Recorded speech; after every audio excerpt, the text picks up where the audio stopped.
ان اللہ لا یغفر ان یشرک بہ ویغفر ما دون ذلک لمن یشاء. بے شک اللہ اس گناہ کو کبھی معاف نہیں کرے گا کہ کوئی شخص قیامت والے دن اللہ کے حضور اس حال میں پیش ہوا کہ اس نے دنیا میں شرک کیا ہوا. اس کے علاوہ جتنے گناہ ہیں وہ معاف کر دے گا جس کے لیے چاہے گا. وہ بھی اوپن لائسنس نہیں ہے, جس کے لیے چاہے گا معاف کرے گا. البتہ ایک امید ہے کہ وہ قابل معافی ہے. وَمَن يُشْرِكْ بِاللَّهِ فَقَدْ ضَلَّ ضَلَالًا بَعِيدًا. جو شرک میں مبتلا ہوا وہ گمراہی میں دور جا پڑا. اچھا, دنیا کے اندر یہ شرک معاف ہو جائے گا. سورۃ الفرقان کی آیت نمبر 70 میں آیا ہے کہ جو دنیا میں شرک سے توبہ کر لے گا ہم اس کے گناہوں کو بھی نیکیوں سے بدل دیں گے.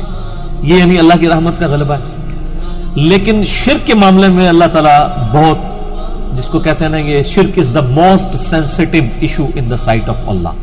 اللہ کے حضور سب سے زیادہ حساس معاملہ شرک ہے. دنیا میں توبہ کر لی معافی ہے. جامعہ ترمذی میں حدیث ہے کہ موت کے غرغرے سے پہلے پہلے, یعنی نزع کا عالم طاری ہونے سے پہلے پہلے اگر کوئی توبہ کر لیتا ہے تو اس کی توبہ قبول ہے. لیکن آخرت میں اگر کوئی شخص معافی مانگے گا اور وہ مشرک ہوا تو اللہ تعالیٰ اس کی توبہ قبول نہیں کرے گا. لا تبدیل لکلمات اللہ, اللہ کے کلمات نہیں بدلیں. اگر کوئی شخص یہ کہے نا کہ اللہ تعالیٰ چاہے تو وہ مشرک کو بھی معاف کر سکتا ہے, یہ کلمات کفر ہے, یہ محال ہے, کیونکہ اللہ کے کلمات نہیں نا بدلتے. اگر وہ معاف کر دے گا تو قرآن پاک میں کیا ہے کہ شرک معاف نہیں ہوگا, تو یہ کنٹرڈکشن آ جائے گا دونوں باتوں. البتہ شرک کی جو جزیات ہے, کہیں کلی طور پہ وہ خدا کا ماننے والا ہے, کہیں جزیات میں اس کو کہیں یعنی کوئی غلطی لگ گئی ہے, وہ معاملہ ایک الگ ہے. ہم کیٹاگوریکل شرک کی بات کر رہے ہیں. ورنہ تو سنن ابی داؤد میں, سنن نسائی میں, تو مسند احمد میں احادیث موجود ہیں کہ شرک جو شرک خفی ہے وہ ریاکاری بھی ہے. مسند احمد میں صحیح سند کے ساتھ حدیث ہے نا, جس نے کسی کو دکھلاوے کے لیے نماز پڑھی اس نے شرک کیا, جس نے دکھلاوے کے لیے روزہ رکھا اس نے شرک کیا, جس نے دکھلاوے کے لیے صدقہ کیا شرک کیا. لیکن وہ شرک یہ والا نہیں ہے شرک جو معاف نہیں ہوگا, وہ ریاکاری ہے, وہ قابل معافی ہے. شرک جلی یعنی خدا کے مقابلے پہ کسی اور کو الہ ٹھہرا لینا اور کسی اور کے بارے میں وہی چیزیں کلیم کرنا. اب اس میں جو جزیات ہیں اس میں ظاہر ہے کہ 20 لوگوں نے باتیں لکھی ہیں. ہم تو موٹی بات ہی کرتے ہیں جو قرآن پاک میں آئی ہے, ایاک نعبد و ایاک نستعین. عبادت اللہ کی کرنی ہے, دعا کے لیے صرف اسی کو پکارنا ہے. باقی میرا لیکچر ہے مسئلہ نمبر 3, دعا صرف اللہ ہی سے, اور سچ پیپر بھی ہے دعا صرف اللہ ہی سے. اس میں میں نے اس کی ساری کریٹیکل چیزیں ایڈریس کی ہیں. یہ بہت خطرناک معاملہ ہے جی, کہ کوئی زیادہ سے زیادہ 60 سال 100 سال کی زندگی ویل کر لے گا. اب انصاف کا تقاضا دنیاوی اعتبار سے تو یہی بنتا ہے کہ اگر کسی نے 100 سال شرک کیا ہے تو 100 سال اسے دوزخ میں چلایا جائے, اس کے بعد چھوڑ دیا جائے. لیکن اللہ تعالیٰ فرما رہا ہے کہ میں معافی نہیں کروں گا اور ہمیشہ کے لیے دوزخ رکھے گا. والعیاذ باللہ تعالی. اللہم اجرنا من النار, اللہم اجرنا من النار, اللہم اجرنا من النار. یقیناً اللہ کا ظرف بہت بڑا ہے, لیکن یہ جرم بہت بڑا ہے. اصل میں اس جرم کا کم از کم عذاب یہی ہونا چاہیے کہ ہمیشہ کی دوزخ. میں لاجیکلی آپ کو بتا دیتا ہوں. ہم قرآن و سنت سے میں شرک کے اوپر بولوں تو 1 گھنٹہ اس کی مذمت پہ آیات مجھے یعنی زبانی یاد ہیں, احادیث کتنی زیادہ یاد ہیں, اس کو میں سکپ کر رہا ہوں. اصل اس کوشچن کی طرف میں آ رہا ہوں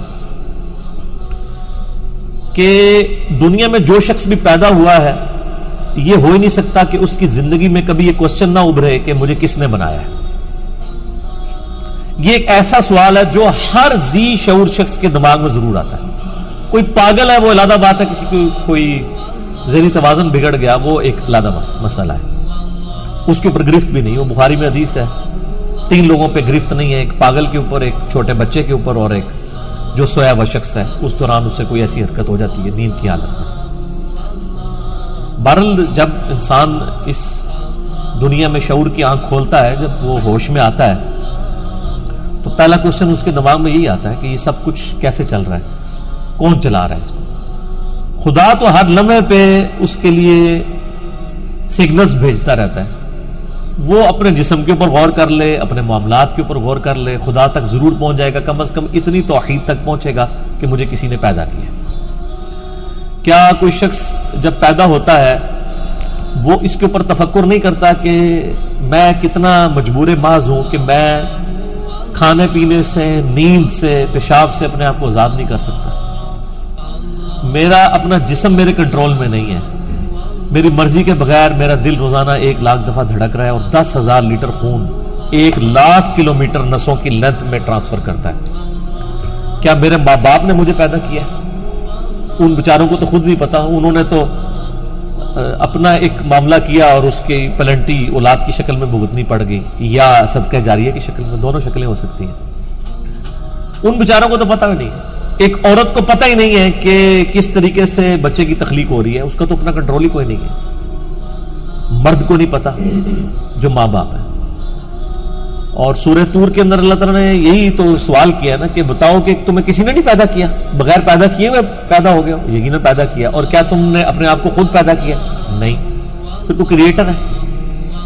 اور اس کے اوپر میں نے ایک لیکچر بھی دیا ہے، who is Allah in the light of latest scientific facts, مسئلہ نمبر 60، اللہ کون ہے جدید سائنسی حقائق کی روشنی میں۔ اس میں میں نے اس کے اوپر ایمفسائز کیا کہ انسان اپنی زندگی میں کسی چیز پہ بھی آبزرویشن کرے وہ اللہ تک پہنچ جاتا ہے۔ ایک انڈا، اس میں سے چوزا کیسے نکلتا ہے، اسی کے اوپر صرف سوچ لے انسان زندگی میں ایک دفعہ تو پریشان ہو جاتا ہے، خدا تک پہنچ جاتا ہے۔ لہذا دنیا میں اللہ تعالیٰ نے اتنے انڈیکیٹرز رکھے ہیں کہ الٹیمیٹلی اگر کوئی کوسچن اوور لک نہیں ہونا چاہیے نا تو وہ گاڈ کے بارے میں کوسچن ہے۔ باقی انسان ہر چیز کے بارے میں ہو سکتا ہے کبھی ایکسپیرینس ہو یا نہ ہو، لیکن کوئی شخص یہ نہیں کہہ سکتا کہ جی مجھے خدا کے بارے میں کبھی خیال نہیں آیا۔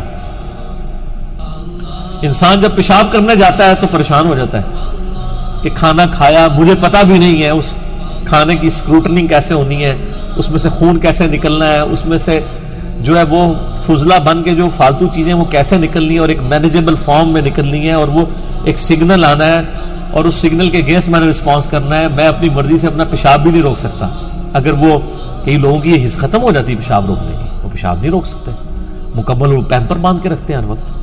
ضروری نہیں، بوڑھے لوگ، جوانوں میں بھی ایسی بیماری موجود ہے۔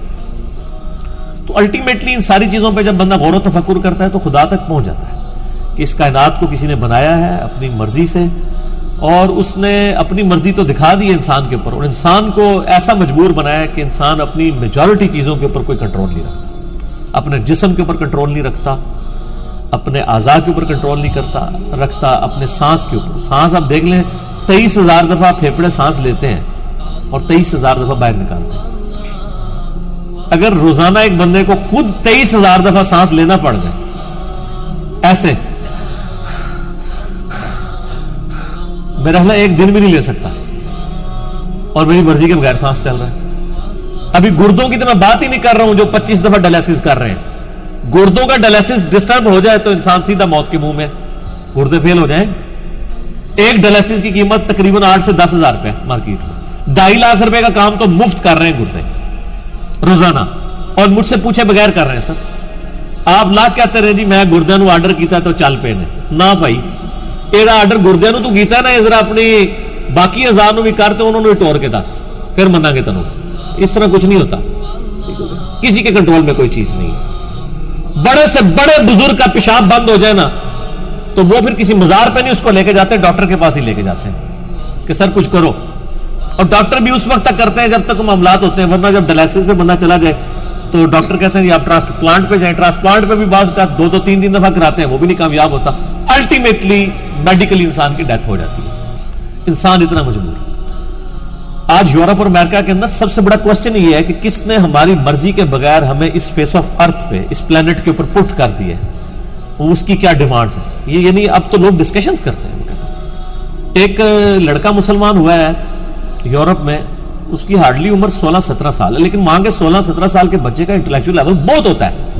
اس کو میٹرک لیول کے اوپر اسائنمنٹ ملی تھی پرپز آف لائف کے اوپر، وہ بندہ مسلمان ہو گیا یار۔ اور یعنی پرپز آف لائف کے اوپر اس نے جب سرچ کرنی شروع کی، مسلمان کیا ہوا ہے وہ، پھر بلکہ وہ مسلمان ہوا، اس کا جب انٹرویو ہوا اس نے کہا جی اب پہلا رمضان میری زندگی میں آنے والا ہے، تو وہ کافی موٹا تھا نا، تو کہہ رہا تھا مجھے اب پریشانی ہے کہ میں روزے کیسے رکھوں گا، لیکن رکھنے تو ہیں، میرے لیے دعا کریں۔ پاکستان انڈیا کے مسلمان جو ہے پیدائشی مسلمان ہیں، وہ کہتے ہیں ہمارے لیے دعا کریں کہ روزہ رکھے بغیر بخشش ہو جائے۔